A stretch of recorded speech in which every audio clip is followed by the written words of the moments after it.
The individual investors in India earn very little amount of income, pay a lot out of it to the government of India in the form of the direct as well as indirect taxes.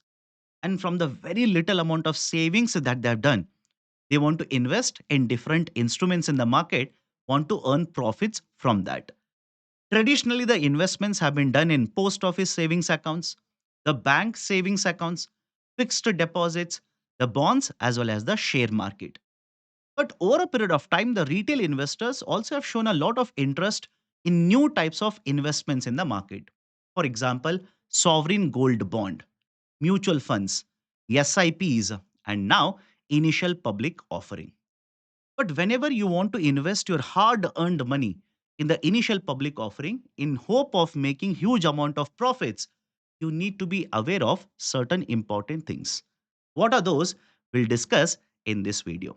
Hello and welcome to Unacademy IAS, a one-stop destination for all the English medium civil services aspirants. Before I start the discussion, I have a very important announcement to make. From 17th November, we are launching the new Platinum batch. To experience how the Platinum classes are conducted on 13th, 14th, and 15th, pre-Platinum experience classes will be conducted by Sarmat sir, Mukesh sir, and Abhishek sir. To get access to these particular classes, all you need to do is register for them using the links provided in the description of the video. Let's begin the discussion. What is initial public offering, or in short, IPO? A company which was until now privately owned will be issuing the shares for the first time ever. I repeat, for the first time ever to the individual or retail investors in the market. Why does the company go for an IPO? Multiple reasons are there.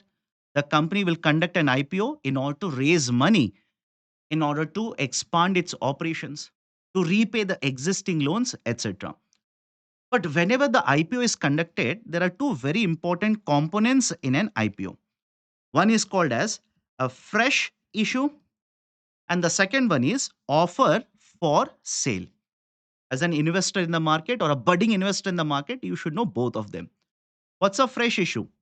The company is issuing the shares, new shares in the market.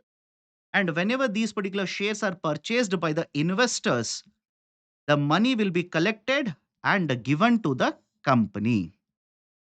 The money will go to the company. The company will use this money for expansion in the operation, repayment of the debt, acquisition, etc. And on the other hand, if the company is also conducting, which is generally true, OFS during an IPO, OFS stands for offer for sale. In the offer for sale, the shares of existing shareholders, for example, promoters, other shareholders, institutional investors who have already invested, own certain stake in the company, these existing shareholders' shares will be sold to the investors. And whatever money you pay for these particular shares, this money doesn't go to the company. Rather, the money will go to the existing shareholder. And this is the first very important point you need to make a note of if you're thinking of investing in an IPO. How much of the IPO amount is for the fresh issue and how much is for offer for sale? If maximum amount is under the OFS, you need to ask this particular question. Why are the existing shareholders exiting from the ownership? Why are they willing to sell the shares of the company? Don't they have confidence over the performance of the company? What are the reasons behind it? And how will you come to know all of this information? Just give me some time. I'll tell you the checklist as well. But if most of the IPO funding is for the fresh issues, the funding is raised for the fresh issues, it basically means most of the investors' money now will be collected, will go to the company, which will contribute to expansions in the operations of the company. This is the first very important thing. Second, why do retail investors invest, or for that matter, any investor will invest in an IPO? There are two types of gains here. One is called as a listing gains, and the second one is called as value gains or capital gains. What is the basic idea? Under listing gains, let's say During the IPO, I subscribed for certain shares and I got these particular shares. And I paid, let's say hypothetically, 40. I paid 402 rupees, which was in fact the highest level in the price band that was decided for IPO for the Lenskart company. I paid 402 rupees. I was allocated certain number of shares because the shares are generally allocated in lots. Now, once the listing of the company is done, I will take these particular shares. The price has gone up, hypothetically. Let's say the price has gone up 420 rupees, 430, 440. I will sell the shares in the market and book the profit and exit the market.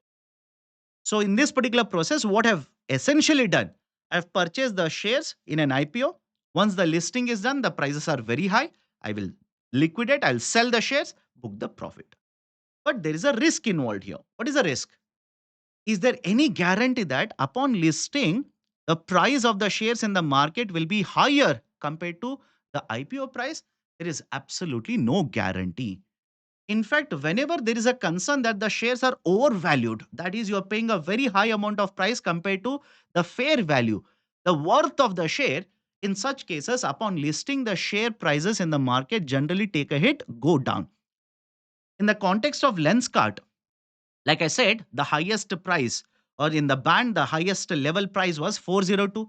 It listed in the BSE at 390 rupees and closed the first day at around 403 rupees.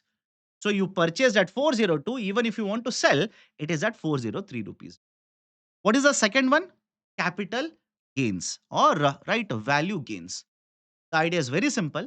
You invest during an IPO, you purchase the shares, you hold the shares, you keep the shares for a longer duration. In the process, you might end up earning certain dividends, that is the returns out of the profits of the company which are given to shareholders. In the process, the market price of the shares might go upwards, right? In a longer duration or a medium duration, you might sell the shares in the market, book profits, right, in a longer duration or a medium duration. That is basically one more right way or a second way why the investors invest in an IPO and purchase the shares. Now, if you want to invest in an IPO, what are the important things you need to consider? There are certain very important shares, very important ratios that you need to remember. Multiple ratios are there. Let's look at them one by one. The first one is price to earnings ratio, PE ratio. The formula is given here. IPO share price divided by the EPS. EPS stands for earnings per share. But before I go forward, listen to me carefully. The P ratio can be calculated even for a company which is listed. Now, because I'm discussing about IPO, I've written IPO share price here. But what is the meaning of a P ratio? Let's say hypothetically, P ratio for a company is 40. It simply means you are paying 40 rupees for the company to generate 1 rupee worth of profits. I repeat, you are willing to pay 40 rupees for the company to generate 1 rupee worth of profits. Earning per share essentially is profits per share. And whenever you calculate P ratio of a company, if it is very, very high, the company which is going for an IPO, if it is very, very high, experts will warn that there is an overvaluation. That is, you are paying unnecessarily very high amount of money compared to what is the actual worth of the share. In the context of Lenskart, the P ratio was around 230. Means you're paying 230 rupees for this company to generate a profit of 1 rupee. That's very, very high. But to be fair, listen to me carefully. The P ratios are driven by how much is the interest of the different investors to purchase the shares in an IPO. If the investors are willing to pay, the prices which will be provided under the IPO banding will be much higher. If the demand is higher, the company would want to generate as much as money by selling the shares in the market. But please remember this, whenever you want to invest in the market, do not look at P ratio of only one company. Please compare that with its competitors. Compare that with its competitors. And when you compare that with the competitors, you'll understand the P ratio of a company is either overvalued or undervalued. Now, second one is gross margin ratio, GMR. There is a GMR, right? That is gross margin ratio. There is also net margin ratio. Let's focus only on the gross margin. What does the gross margin actually mean? The ratio is revenue minus cost of goods sold divided by revenue. But what does it actually mean? Imagine a company will sell a product at 100 rupee. If the margin is 60 rupee, it simply means it is able to generate profits, again gross profits of 60 rupees upon selling the product at 100 rupees. And what is this gross margin? It is basically representing the profits that the company has generated upon the sale of the product. It is not the final profits of the company, because there are other adjustments that the company needs to make. There is right, let's say administrative expenses. There is right, let's say R&D expenses, other overheads, etc., that you need to adjust from the gross profit to derive the net profit. So here the gross profit is being discussed. Gross profit represents what is the profitability of the company in the context of a product, whereas the net profit represents the profitability of the company over all the operations of the product. Right? So gross margin, if it is higher, it is always preferable. Remember this. The higher the gross margin, the better it is for the company. Right? But again, remember this. If the company's sales are increasing, the company's sales are increasing, at the same point of time, the margins of the company are decreasing. This is generally taken as a cause of concern. It shows that the company is not able to expand the amount of margins that they should be able to generate. They are worried, or their revenues are under pressure. So this is the second ratio. Third one, debt to equity ratio. What does the debt represent? The borrowings. And whenever the company borrows, there is a repayment liability in the market. Equity represents the shareholders' investment, the money of the shareholders or the owners of the company. And if the debt to equity ratio of a company is, let's say, 2, what does it mean? For every 1 rupee of the shareholders' investment or the owner's money, the company has borrowed 2 rupee from the market. And if the debt to equity ratio of a particular company is very high, it is generally taken as a cause of concern. Reason being, if the company makes a profit, part of the profit is given to the shareholders in the form of a dividend. But if the company, whether it makes profit or losses, doesn't matter, it will have to repay the existing debt. It has to repay the existing loan. So if the debt to equity ratio, if it is higher and higher, and if the revenues of the company in a particular quarter, in a particular year take a hit, it will put a lot of pressure on the finances of the company. Next one, interest coverage ratio, ICR, interest coverage ratio. What is this interest coverage ratio? From the revenues that you have generated. Although technical terms are there, I'm not entering into the calculations here. That is EBIT, etc. From the revenue that the company has generated, how much of it they will have to use it to repay the interest. For example, a company has taken the loan. On the loan, they will have to pay interest, and that money they will have to take from the revenue that they have generated. So, how many times a revenue the company is able to generate compared to the interest liability? For example, let's say if the interest coverage ratio is a 4, what does it actually mean? They're able to generate 4 times the amount of revenue compared to the interest liabilities. And if the interest coverage ratio, right, essentially takes a hit, imagine the interest expenses are very, very high. The coverage ratio will keep on decreasing. It is a cause of concern. It is a cause of concern. In fact, in the economics, there is a term called as zombie firms. Zombie firms. What is a zombie firm? The interest coverage ratio, apart from many other indicators, one such indicator is a interest coverage ratio. If the interest coverage ratio of an entity is less than 1, it simply means it is an entity which is not able to generate revenues sufficient to take care of the interest payment. These are called as zombie firms. So interest coverage ratio is also a very important indicator. But before going forward with the next type of a ratio, listen to me carefully. These kind of ratios, again I'm repeating this, do not calculate them only for one company and take a call. Use it to compare with other companies. And in the context of interest coverage ratio, individually, Even if the interest coverage ratio is higher, does it mean it is very good for the company? The interest coverage ratio could be higher because the debt of the company could be very, very less. Because the debt is very less, the company has a lesser interest expenses. As a result of that, the ICR could be higher. But based on only this, again, if you take a call, that is dangerous. Why? Imagine a situation. Interest coverage ratio of a company is very high, which means interest liabilities compared to the revenues is very small. Debt is smaller. But at the same point of time, what if the company's margins are fast decreasing? The margins of the company are decreasing very fast. Is it not indicating a dangerous trend in the revenues of the company? The company is not able to generate sufficient profits upon the sales of the product.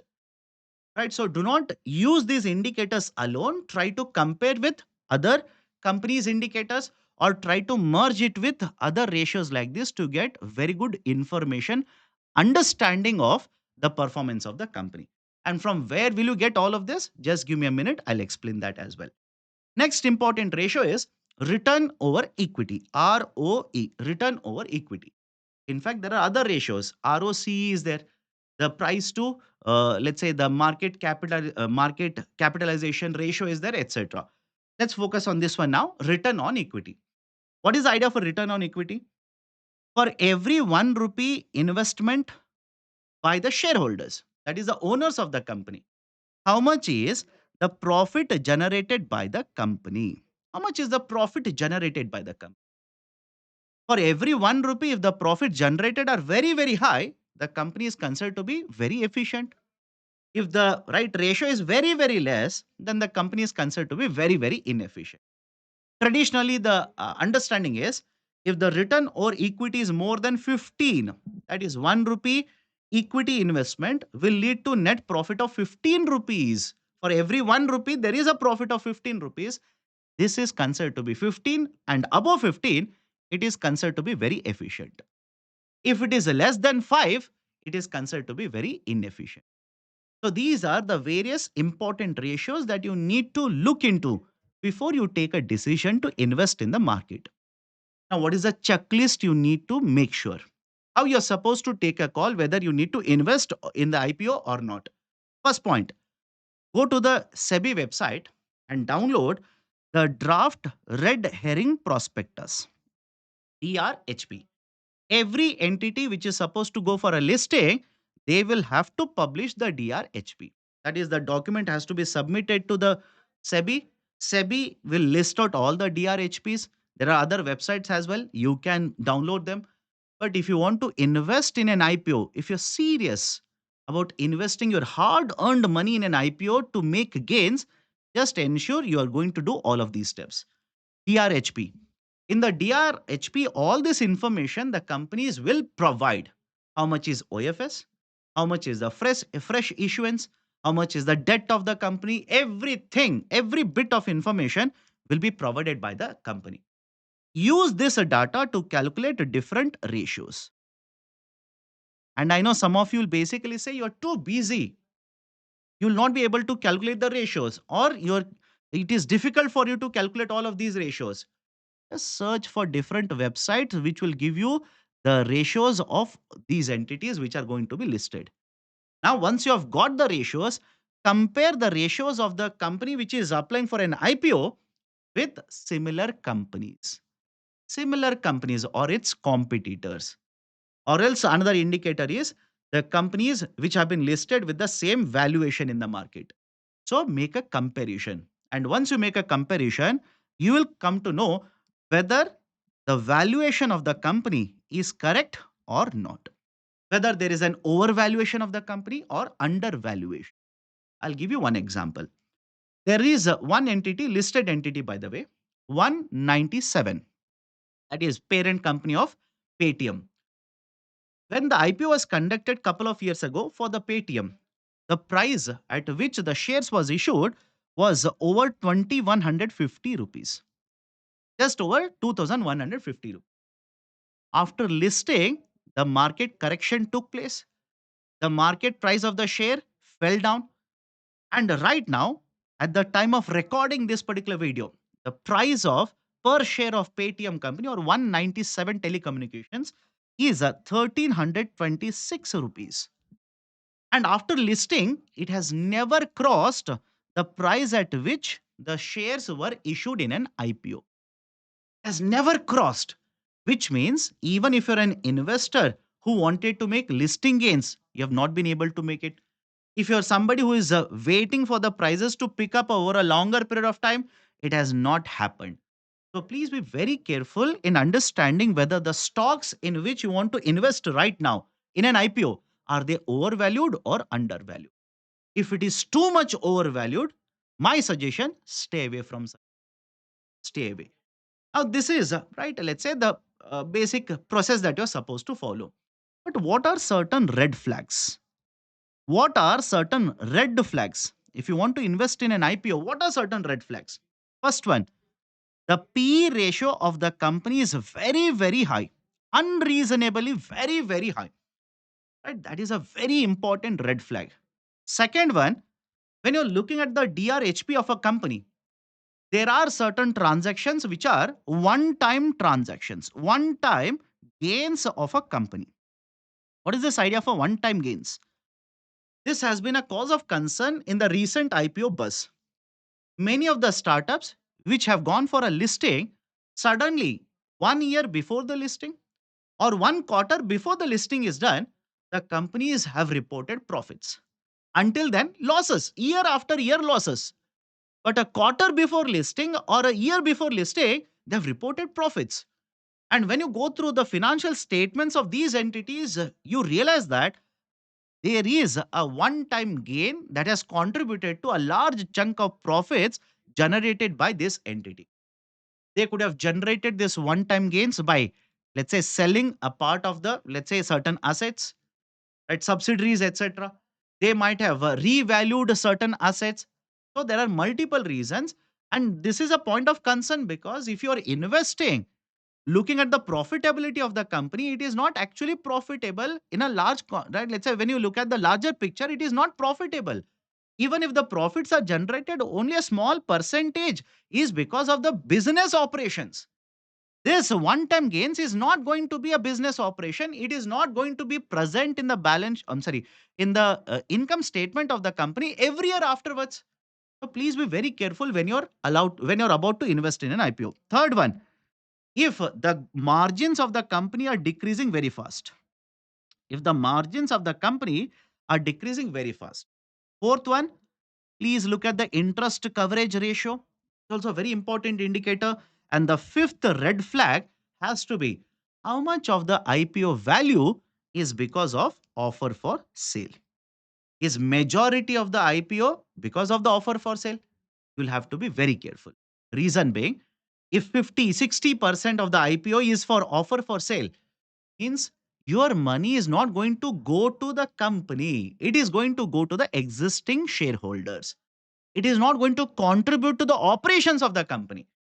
So when you invest in an IPO, please ensure that you check for these kind of red flags. Because at the end of the day, when you invest in an IPO, it is your hard earned money.